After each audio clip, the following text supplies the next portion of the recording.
Hey Ankit, this side. Let us learn the one of the most important provision of Indian Evidence Act, that is dying declaration.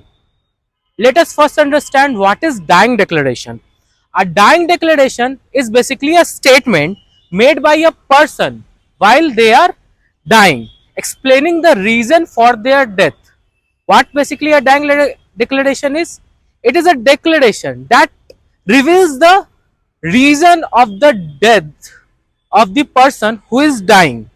If a person is mentally sound and aware that they are about to die, they can make a declaration stating the cause of their death.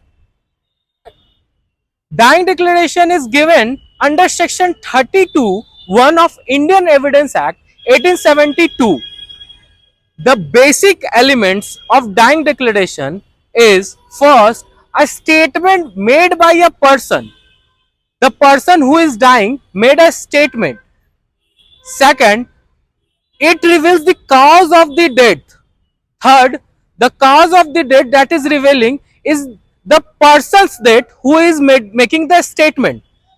If a person is dying and making a statement about any other person death, it is not covered under dying declaration. Dying declaration is solely independently evidence that is used in court of law. Now let us understand what are the kinds of dying declaration. Basically, there is no any specific kinds of dying declaration. There is no any specific format. Dying declaration can be made orally, in writing, or in sign, or in by thumb impression. The next question that arises after reading a dying declaration is, what is its evidentiary value? A dying declaration carries significant weight in legal proceeding. Dying declaration solely dying declaration carries a sole basis for the conviction without need for corroboration of any other evidence. Let's carry forward and come to the case laws of dying declaration. First one is the Munna Raj versus State of MP. In this case, the court held that FIR recorded by the police was considered a dying declaration.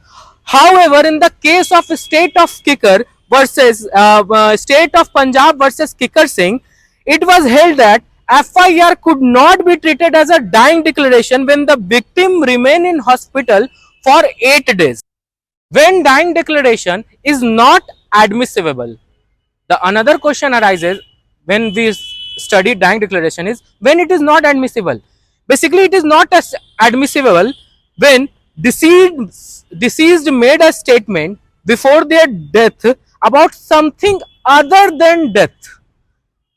And another time when this statement is not admissible, when deceased made a statement of someone else's death. In that circumstances, the dying declaration could not be admissible in court of law. At last, we conclude that dying declaration is one of the most important topic that covers under Indian Evidence Act 1872. To cover more such topic, related laws, related law of evidence, law of contract, etc., follow me, follow my page.